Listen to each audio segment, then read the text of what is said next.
우리 함께 찬송가 449장 예수 따라가며 함께 찬송하겠습니다. 449장 예수 따라가며 1절, 2절, 5절 이렇게 찬양하겠습니다.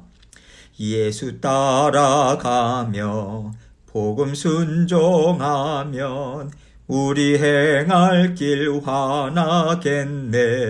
주를 의지하며 순종하는 자를 주가 늘 함께 하시리라. 의지하고 순종하는 길은 예수 안에 즐겁고 복된 길이로다. 해를 당하거나 우리 고생할 때 주가 위로해 주시겠네. 주를 의지하며 순종하는 자를 주가 안위해 주시리라. 의지하고 순종하는 길은 예수 안에 즐겁고 복된 길이로다. 주를 힘입어서 말씀 잘 배우고 주를 모시고 살아가세. 주를 의지하며 항상 순종하면 주가 사랑해 주시리라. 의지하고 순종하는 길은 예수 안에 즐겁고 복된 길이로다. 아멘. 기도하겠습니다. 하나님 아버지 감사합니다. 오늘도 저희의 모든 하루의 일정을 주님께 다 내어 맡깁니다. 우리 마음과 생각 지켜주시고 우리의 모든 일들도 간섭해 주셔서 아름다운 열매, 주님께서 잘했다 인정하실 수 있는 귀한 열매 맺는 것으로 하나님께 다 올려드리고 주님의 말씀 기억하고 주님 사랑함으로 모든 일들을 이루어 나갈 수 있도록 은혜 베풀어 주옵소서. 사랑하는 모든 성도님들의 육신의 건강도 지켜주시고 영적으로 날마다 강건해서 아버지 하나님의 자녀된 권세 힘있게 사용하고 주님의 이름으로 아버지 하나님 살아갈 수 있도록 하나님께서 하루하루 붙잡아 주옵소서. 오늘도 말씀을 통해서 우리에게 영의 양식 주십니다. 아버지 하나님의 양식 받아 먹고 아버지 우리의 영이 강건해서 오늘도 주님과 기쁨과 감사로 만족함으로 살아가는 저희 모두가 될 수 있도록 은총 베풀어 주옵소서. 모든 영광을 아버지 하나님 앞에 올려드리며 예수 그리스도의 귀하신 이름으로 기도합니다. 아멘. 하나님 말씀 마태복음 16장 21절로 24절입니다. 마태복음 16장 21절로 24절 말씀 제가 읽습니다. 이때로부터 예수 그리스도께서 자기가 예루살렘에 올라가 장로들과 대제사장들과 서기관들에게 많은 고난을 받고 죽임을 당하고 제3일에 살아나야 할 것을 제자들에게 비로소 나타내시니 베드로가 예수를 붙들고 항변하여 이르되 주여 그리마옵소서. 이 일이 결코 주께 미치지 아니하리이다. 예수께서 돌이키시며 베드로에게 이르시되 사탄아 내 뒤로 물러가라. 너는 나를 넘어지게 하는 자로다. 너가 하나님의 일을 생각하지 아니하고 도리어 사람의 일을 생각하는도다 하시고 이에 예수께서 제자들에게 이르시되 누구든지 나를 따라오려거든 자기를 부인하고 자기 십자가를 지고 나를 따를 것이니라. 아멘. 지금까지 예수님께서요 제자들과 함께 먹고 마시면서 이 세상에서 어떻게 하나님과 동행하면서 살아가는지 이것을 보여주셨습니다. 먹든지 마시든지 그 무엇을 하든지 간에 하나님의 뜻을 이루고 하나님을 의지하고요 하나님과 동행하는 삶을 가르쳐 주신 것이 바로 예수님께서 제자들과 함께 보내신 공생애의 시간이라고 생각해요. 하나님께서 우리에게 말씀을 계속해서 가르쳐 주십니다. 오늘날 우리는요 예수님 당시의 제자들처럼 예수님과 함께 삶을 살아내는 것으로 먼저 말씀을 배우는 것이 아니라 성경책을 통해서 하나님을 알고요. 예수님께서 하신 일을 배워요. 주님과 또 성령님과 함께 살아간다라고 하는 것이 무엇인지 먼저 성경 말씀을 통해서 배우죠. 그래서 살아있는 능력의 말씀이긴 하지만 우리가 이것을요, 단지 이론적인 것으로, 지식적인 것으로만 배울 가능성이 많이 있습니다. 그런데 하나님께서 제자들에게는 어떻게 하셨냐면 먼저 예수님과 살게 하셨어요. 예수님의 죽으심을 목격하게 하시고요. 그리고 예수님께서 죽으시고 부활하신 후에 성령님을 보내주심을 통해서 성령을 통해서 예수님이 하신 일을 깨닫게 하세요. 그리고 제자들은요, 예수님께서 십자가에 달려 죽으신 것처럼 자기를 부인하되 죽기까지 부인하는 그 십자가의 길을 걸어갑니다. 이것을 통해서 우리가 무엇을 알 수 있냐면 말씀을 지식으로 책으로만 이해를 하면 우리 자신을 부인하는 자리, 죽기까지 예수 그리스도를 쫓아가는 자리는 결코 갈 수 없다는 거예요. 이론으로만 빠삭하게 머리에 넣고 있는 사람들이요, 바로 예수님 당시의 군중들이었어요. 바리새인들이었고 제사장들이었고 서기관들이었습니다. 결코 이런 사람들은 예수님을 쫓지 못했죠. 그래서 우리가 말씀을 읽고 배울 때 가장 중요하게 생각해야 되는 것이 무엇이냐면 지금 내가 살아가고 있는 삶의 현장에서 나에게 있는 여러 가지 문제들, 해결해야 되는 일들, 또 감당해야 되는 시간들을 어떻게 하나님과 동행하면서 살아낼 것인가, 해결해 나갈 것인가, 주님 의지하면서 이것을 놓쳐서는 안 되는 거예요. 우리에게는 배운 말씀이 있습니다. 또 성령께서 내주하고 계시죠. 그래서 우리는요, 예수님 당시의 제자들이 예수님을 보고 듣고 함께 살아갔던 것처럼 우리도 똑같이 체험하면서 살 수 있다라고 하는 것을 우리는 붙잡아야 돼요. 성령께서 지금 이 순간 내가 무엇을 감당해야 되는가, 이것에 대해서 말씀해 주시는 것을 우리가 놓치게 되면요, 우리는 예수님을 따라다녔던 군중들, 그리고 예수님께 책을 잡고자 하는 그런 바리새인들과 다를 것이 없다라고 하는 경각심을 갖고요, 날마다 성령님의 인도하심을 깨닫고 또 쫓아가고자 우리는 애를 써야 하는 거죠. 이제 오늘 본문 말씀을 보면요, 이렇게 시작하고 있습니다. 21절입니다. 이때로부터 예수 그리스도께서 자기가 예루살렘에 올라가 장로들과 대제사장들과 서기관들에게 많은 고난을 받고 죽임을 당하고 제3일에 살아나야 할 것을 제자들에게 비로소 나타내시니. 지금까지 예수님은요, 고난받고 죽으시고 부활하실 일에 대해서 드러내서 말씀하시지는 않았어요. 그런데 이제는 본격적으로 십자가에 달려 죽으시는 시간을 준비하기 시작하십니다. 예수님만 지금까지 바라보고 또 믿고 살아오던 제자들이요, 이제 예수님이 떠나가시잖아요. 십자가에 달려 죽으시게 되면 이제 예수님이 떠나가시게 되는데 그것을 준비해야 되기 때문에 이제는 제자들에게 이것을 하나하나 구체적으로 이제 가르치기 시작하시는 거예요. 그러니까 이제 22절 말씀 봅니다.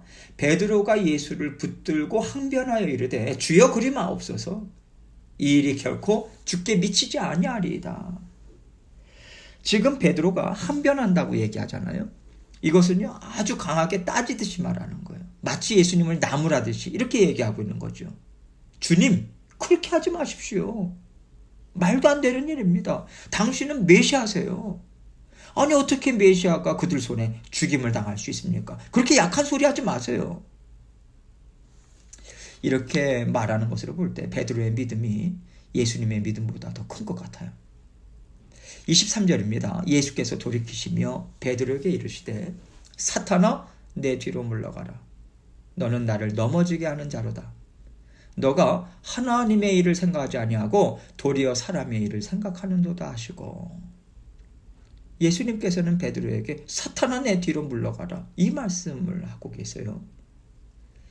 여러분, 어떻게 보면요, 베드로의 충성심이 이렇게 보여준 것 아니겠습니까? 앞으로 예수님이 감당할 일이 무엇인지를 아직 알지 못하는 상황에서 그래도 베드로는요, 예수님을 지켜주고 싶은 그 순수한 마음에서 이 얘기를 했을 수 있습니다. 그런데 예수님은 그것을 사랑의 마음으로 받지 않으시고요. 사탄아 뒤로 물러가라. 이렇게 꾸짖으신단 말이죠. 이것을 통해서 우리는요. 우리가 하나님을 사랑하고요. 주의 몸된 교회를 사랑하고요. 자녀를 사랑하는 것이 하나님 보시기에 옳지 않을 때가 있을 수 있겠다라고 하는 것을 우리가 생각할 필요가 있습니다. 우리가 생각하는 하나님에 대한 열심, 하나님에 대한 충성심이요. 때로는 하나님의 뜻과 다를 수가 있다라고 하는 거예요. 하나님의 뜻은 우리가 망해서 또 깨지고 부서지고 정말 고운 가루처럼 갈려서 하나님 앞에 아름다운 소재물로 향기로운 예물로 올려지는 것, 이것을 때로는 하나님께서 뜻을 가지고 우리에게 행하실 때가 있어요. 그런데 우리는요, 깨지고 갈아지는 것은 불행이고 영적 전쟁에서 실패하는 것이다. 우리는 이렇게 생각하고 믿거든요. 왜냐하면요, 지금까지 기독교가 가르쳐온 것이 무엇이냐면 하나님의 자녀들은 세상에서도 성공해야 돼. 높은 자리 다 차지하고 돈 많이 벌어서 세상에서 하나님의 능력을 보여줘야 돼. 권세와 재물과 능력을 통해서 세상을 변화시켜야 된다. 이것이었거든요. 맞아요. 다니엘과 같은 자녀들도 곳곳에 있어야죠. 그러나 여러분, 다니엘과 같은 사람만 있었던 게 아니잖아요. 자신의 이름을 드러내지 않고요. 예수 그리스도로 인해서 죽어서 땅에 묻힌 수많은 순교자들을 통해서 하나님의 나라가 이 땅에 세워지기 시작했습니다. 그 핏값이 없이 하나님의 나라가 세워지고 하나님의 나라가 전해진 나라는 없어요. 그런데 우리는 계속해서 우리의 원함, 사람의 눈으로 볼 때 좋은 것, 이것이 하나님의 뜻이다. 이것이 믿음의 사람이 갖는 긍정적이고 선한 생각이라고 우리는 믿고 생각하죠. 예수님께서는요, 우리의 생각을 깨뜨려주고 계신 거예요. 하나님을 믿는 자들에게 성공만 있겠냐? 건강만 있겠냐? 승리만 있겠냐? 아니다. 예수 그리스도께서 이것을 한 번에 보여주셨잖아요. 십자가에 달리신 죄인으로서 우리에게 보여주고 계세요. 너희가 세상에서 죄인이 될 수도 있어. 세상 사람들이 보기에 실패한 모습으로 못 박히는 자리에 있을 수도 있어. 그러나 너희의 생명은 영원할 것이고 하나님의 뜻을 이루는 자녀들로서 하나님 앞에서 존귀와 영광을 받을 거야. 예수님은 이 말씀을 우리에게 십자가 위에서 해주신 거예요. 그래서 예수님께서 베드로에게 너가 나를 십자가에 달리지 못하게 가로막는 것은 나를 사랑하는 게 아니야. 그것은 하나님의 뜻을 이루지 못하도록 방해하는 사탄과 같은 일이다. 이것을 가르쳐 주시는 것입니다. 그리고 예수님께서 또 무엇을 이야기하시냐면 하나님의 일을 생각하지 않고 도리어 사람의 일을 생각하는도다. 이렇게 말씀하고 계시죠. 하나님의 뜻은 하나님의 지혜와 하나님의 능력을 통해서 이루어지는 것이지 사람의 생각을 따라서 사람이 살아가는 이 세상의 방법을 따라서 세상의 상식을 따라서 이루어지는 일이 분명코 아니다. 이 의미가 담겨 있는 거죠. 24절입니다. 이에 예수께서 제자들에게 이르시되 누구든지 나를 따라오려거든 자기를 부인하고 자기 십자가를 지고 나를 따를 것이니라. 여러분, 어떻게 보면요, 지금까지 제자들은 예수님의 제자로 살아온 것이 그렇게 어렵지는 않았을 수도 있어요. 예수님께서 수많은 이적들을 베풀어 주시죠. 말씀을 끊임없이 가르쳐 주십니다. 얼마나 지혜롭고 능력 있는 말씀을 가르치십니까? 또 많은 군중들의 호응도 받죠. 예수님 덕분에 또 인정함을 받고 예수님의 제자들이라고. 그래서 제자들은요, 야, 내가 정말 이 메시아를 만났고 또 메시아의 제자가 됐으니 내 인생 정말 성공한 것이다. 어쩌면 이 행복감에 젖어 있었을 수도 있어요. 그런데 이때로부터 예수 그리스도께서 자기가 예루살렘에 올라가 많은 고난을 받고 죽임을 당하고 제3일에 살아나야 할 것을 제자들에게 나타내신 다음부터는요, 제자의 삶이 완전히 달라지는 거예요. 예수님께서는 지금 이런 뜻을 담아서 말씀해 주고 계시는 것입니다. 이제부터는 너희가 나의 제자라고 한다면 예전과는 다른 길을 감당해야 돼. 누구든지 나의 제자로서 나를 따라오려거든 먼저 너희 자신을 부인해야 된다. 이 말씀하고 계셔요. 자기를 부인한다라고 하는 것은요, 지금까지 메시아를 따라다니는 제자로서 가졌던 어떤 육신의 꿈이 있을 거 아니에요. 제자들로서 각자 갖고 있는 어떤 육신적인 많은 계획들이 있지 않았겠습니까? 이런 것들을 이제는 다 포기해야 될 거라고 하는 이것을 말씀해 주고 계시는 거죠. 포기하라고 하는 것은요, 항상 어려운 일들만 그들에게 있을 것이다, 이 말은 아닙니다. 무엇을 꿈꿔야 되는가? 무엇을 소망하면서 바라보면서 살아가야 하는가? 이것을 주님을 통해서 다시 새롭게 가져야 된다는 거예요. 우리의 마음과 생각, 삶이 모든 것이 다 새롭게 바뀌어야 된다, 이 말씀인 거죠. 자기를 부인하고 자기 십자가를 지고 나를 따를 것이니라 말씀하세요. 여기서 부인한다라고 하는 것과 십자가를 지는 것, 이것이 지금 같이 가고 있습니다. 우리는요, 나 자신의 어떤 육신의 꿈, 열망을 내버리는 게 너무 힘들어요. 괴롭습니다. 마치 예수님께서 채찍질을 맞으시고요, 상처투성이의 그 육신의 몸으로 십자가 지고 골고다 언덕을 올라가시는 것처럼 우리에게는요, 꿈, 어떤 열망, 이루고 싶은 것, 이런 것들을 버리는 것이 참 힘들어요. 그런데 예수님께서는요, 우리와 동행해 주시겠다고 지금 말씀해 주시는 거예요. 너희는 그것이 무겁고 참 버겁겠지만 내가 너희와 항상 함께한다. 그래서 너희가 결국 나에게 무거운 짐을 다 내어놓게 될 것이고, 너희는 내가 지어주는 가벼운 멍에, 즉 내가 주는 참 소망을 가지고 너희는 이제 나와 함께 살아가게 될 거야. 이 약속을 동시에 말씀해 주고 계시는 거예요. 그래서 여러분, 우리가요, 예수님을 따른다, 또 예수님의 제자가 된다, 여러분 이것을 정말 곱씹고 곱씹어 봐야 합니다. 우리 주님께서 우리에게 이적들도 보여주시고요, 삶 가운데 또 안 될 줄 알았던 일들도 되게 하시고요, 망한 것 같은데 흥하게 하시는 역사 베풀어 주실 때 있습니다. 우리 삶 가운데 이런 경험이 다 있잖아요. 그렇죠? 여러분도 저도 그런 경험들을 해봤습니다. 하나님은 얼마든지 우리에게 그렇게 해주실 수 있는 분이세요. 그런데 여러분, 이렇게만 하시는 분이 아니시잖아요. 우리 주님께서 우리를 위해서 십자가에서요, 생명을 내어놓으셨어요. 명예, 권세 다 내려놓으셨습니다.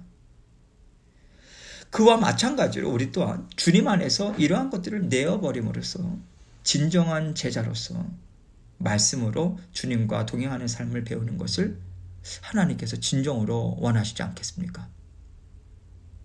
예수님의 제자들은요, 그 하나님의 원하심, 우리 주 예수 그리스도의 원하심을 따라서 성령님과 함께 동행하고 주님의 뜻을 이루어 갔습니다. 마지막까지, 주님께서 부르시는 날까지 충성스럽게 그 맡겨진 사명을 감당하고 하나님께로 갔어요. 여러분, 우리에게도 이러한 삶이 지금 날마다 펼쳐지고 있습니다. 제자들이 걸어갔던 길과 우리의 길이 많이 달라 보이긴 하죠. 그런데 여러분, 하나님은 언제나 믿음의 자녀들에게 동일한 훈련을 시켜주십니다. 그래서 우리는요, 삶 가운데 기쁨도 있고 슬픔도 있어요. 그런데 이런 모든 것들이 다 우리를 예수 그리스도의 제자로 갈고 닦으시는 그 도구로 하나님께서 사용하시잖아요. 이것을 우리가 알아야죠. 그래서 닥쳐진 여러 문제들을 우리가 어떻게 해결할 것인가, 세상 찾지 말아야 합니다. 사람들 의지하지 말아야 돼요. 사람들 찾아다니지 말아야 돼요. 주님에게만 찾아야 돼요. 그 해답은 주님께만 있습니다. 그러면 우리는 주님과 함께 날마다 나를 부인하고요, 십자가를 지고 예수님을 따르는 제자의 삶을 계속해서 살아갈 수 있게 돼요. 주님을 계속해서 우리는 찾는 자리에 있을 거 아니겠습니까? 오늘 말씀을 통해서 주님께서는 여러분과 저에게 너희가 나를 따라오려면 나와 언제나 함께 해야 되지 않겠느냐, 이 말씀을 주고 계시다고 생각합니다. 어떤 해답도 세상에는 없어요. 오직 예수 그리스도께 찾으시고요. 또 예수님의 제자로서 날마다 승리하시는 저와 여러분이 되시길 주님의 이름으로 축원합니다. 함께 기도하겠습니다. 우리 교회가 이제 소그룹을 시작한 지 이제 3달째 이제 접어듭니다. 주일날 우리가 다시 한번 제비뽑기를 하고 이제 또 조별로 또 나눌 거예요. 또 성경 공부가 이제 지난 수요일부터 시작됐습니다. 정말 하나님을 의지하는 마음으로 하나님께서 귀한 열매를 맺어주시기를 뜨겁게 기도하고 우리가 이 일을 감당해야겠습니다. 여기에 우리의 마음과 생각 다 모두고 하나님께 올려드려서 하나님께서 정말 아름다운 열매, 끈끈한 아름다운 정으로 또 따뜻한 사랑으로 묶여줄 수 있는 믿음의 공동체, 사랑의 공동체로 하나님께서 거듭날 수 있도록 위에서 기도해 주시고, 또 우리의 성경 공부에도 하나님의 한량없는 은혜가 부어져서 정말 함께 말씀을 배우고 나누는 기쁨을 맛볼 수 있도록 도와주옵소서. 많은 성도님들이 동참할 수 있도록 상황과 여건을 만들어 주옵소서. 반드시 이것을 중보 기도해 주시고 또 각자 기도 제목 가지고 하나님께 나아가 주시면 감사하겠습니다. 기도하시겠습니다.